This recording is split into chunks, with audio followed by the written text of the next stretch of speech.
What we're going to talk about now is building commonalities.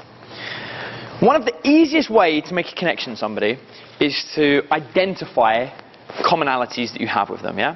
In a sea of people, when you're like a faceless crowd of a whole bunch of people that don't really know each other, having somebody that you've got something in common with helps you form a really big connection. Now, you guys would have seen this if you're traveling and you go on holiday somewhere and you meet somebody who is from the same place as you.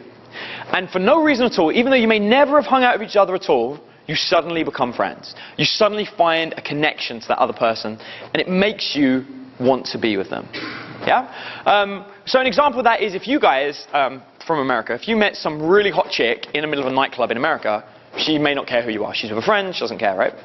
But if you both were doing a tour of the world, and you bumped into each other in Asia, where no one else looked like you, and you met them, oh, where are you from? And it turns out they were from Austin, Texas, bam, you'd be hanging out every single day. Yeah? Because you've identified a commonality. Commonalities are a very powerful tool. The more commonalities you have with somebody, the better a chance there is of forming a connection with them. We call it rapport when you build commonalities with somebody. That's kind of what rapport is. You and the other person have rapport if you have enough commonalities. The more connections you have, the more commonalities you have, and the easier it is to maintain conversation. Think about it. If you and this girl have 1,000 topics in common, you have 1,000 things you can talk about. If you both like shoes, you can talk about shoes forever. If she likes football, if she likes all the things that you're interested in, bam, you've got a winner. You can talk for ages. Imagine meeting a girl who loved pickup artists and the dating community. How easy would it be to talk to her? Guess what? When I met my wife, she was already into the community. My wife was into the community 2 years before I met her. That's pretty big. When we met, we had 1,000 things to talk about. Not only the fact that all of my friends had hit on her using tried and tested routines, which of course all failed, because she knew them. In fact, she'd helped some people develop some of the early ones. So it's quite funny to watch these guys use them on her, and it all failed. But of course, me and her had so much to talk about. So that was why we had such a big, strong connection. In fact, if you have enough commonalities with somebody, you can't stop talking to them. Now, I'll tell you a story about a friend of mine by the name of Colin. My friend Colin, nice guy, he's actually Amanda's friend, and I've sort of met him through her. Lovely guy, and he's out in the middle of this club. And he's seen this really hot chick that he wants to get with. Meanwhile, he meets this other girl.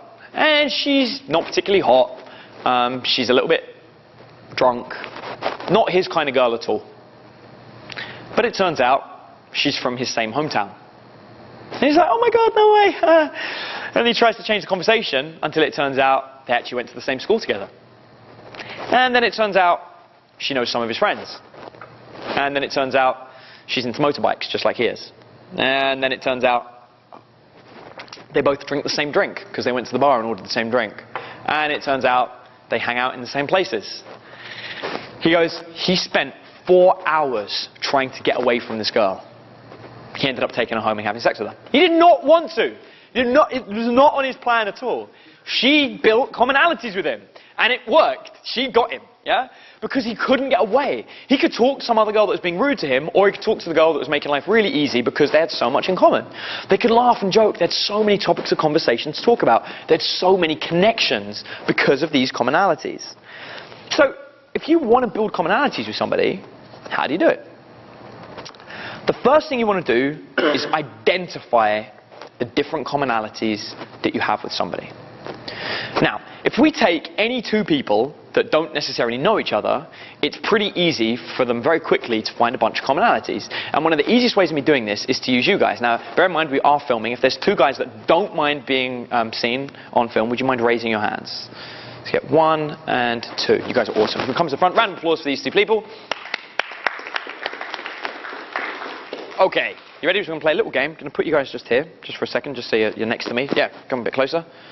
Perfect. All right, and look that way. Now, do you guys... That was awesome. Do you guys know each other? It's fabulous. No.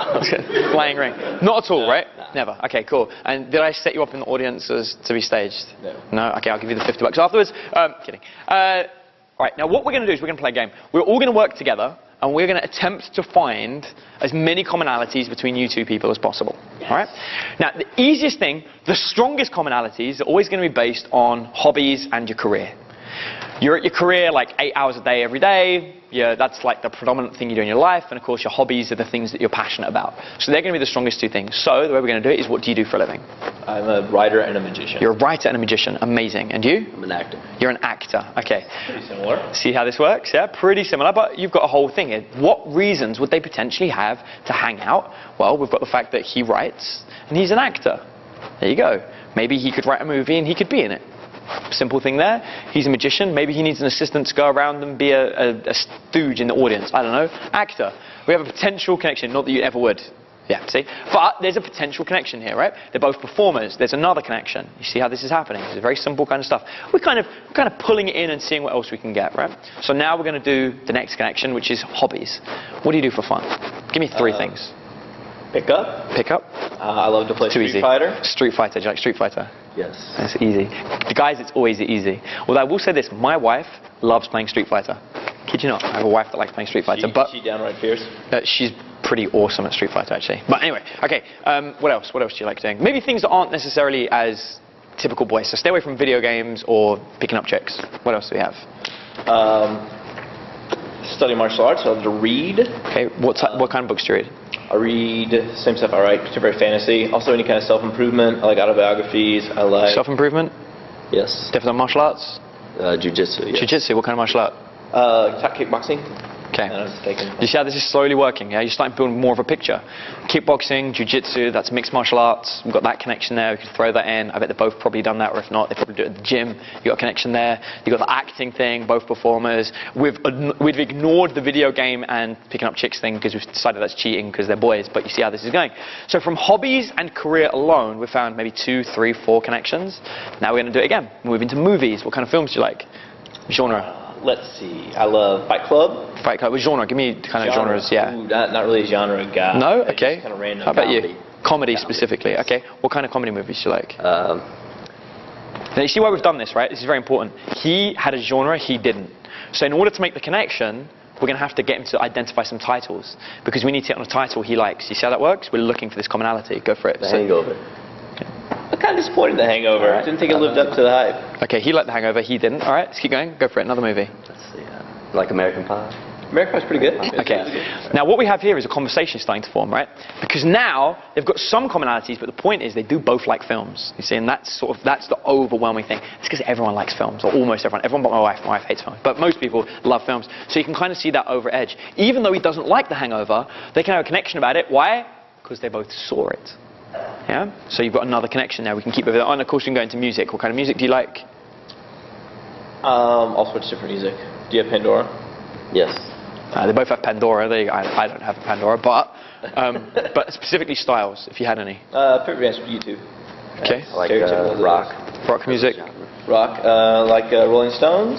Old school rock. Old school rock. Classic rock. More new rock. Modern rock, like who? Modern rock. You know, Day to Remember. No. Let's go with like a lot of little bands. Okay, well either way, you guys can see like you've got some kind of connections that these guys are building. If we put everything together, we know they both like rock music, although this guy prefers the older stuff, this guy prefers the newer stuff. So maybe they can have a conversation trying to identify some new music that still sounds a little bit old, or some old music that he might like. So there's that connection there. The rock music is still the strength in it. From the film point of view, he likes comedy movies, he likes specific titles, but they can run through the titles until they find movies that they do both like, and they can discuss the ones that they don't, which again, although it's not triggering commonality, does give a point of discussion. And then you can look at the fact that you've got the magician thing and the acting thing, and all of this are still a whole bunch of topics of conversation they can talk about. And every time they hit those commonalities, they're going to find topics where they can speak. And this is very important. Guys, round of applause for these two. Thank you ever so much. So,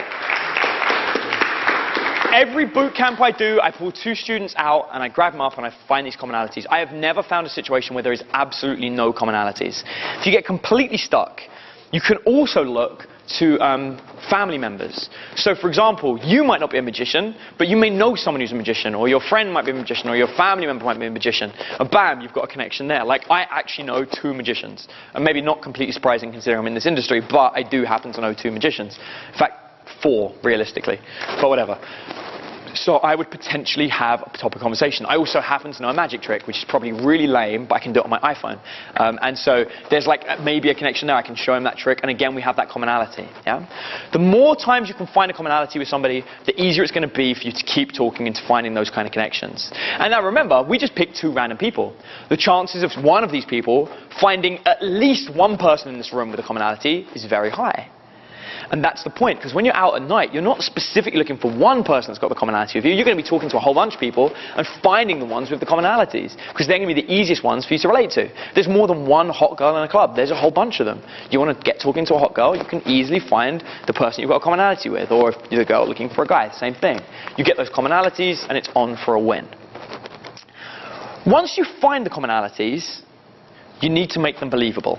Something that some people do, which is very bad, is to say, I'll give you an example, do you like cats? I like cats. Do you like pancakes? I like pancakes. These aren't real commonalities. All you're doing there is clutching at straws. You obviously don't know anything about the topic. You guys laugh. I actually had a girl do that to me. Okay, literally that. But she was hot, so I didn't care. Blonde, big tits, it was fine. I was like, yeah, okay, whatever. So the key area there is to make sure that these commonalities are actual things you really do have in common. Okay? You want to get talking to a girl about a topic, it needs to be a topic you can actually talk about and you do have as a commonality. Just clutching at straws. You find out, you're like, oh, what do you do for a living? And she's like, oh, you know, I'm a topless dancer. Oh my God, I like watching topless dancers. It's not going to work, yeah? That's not a commonality.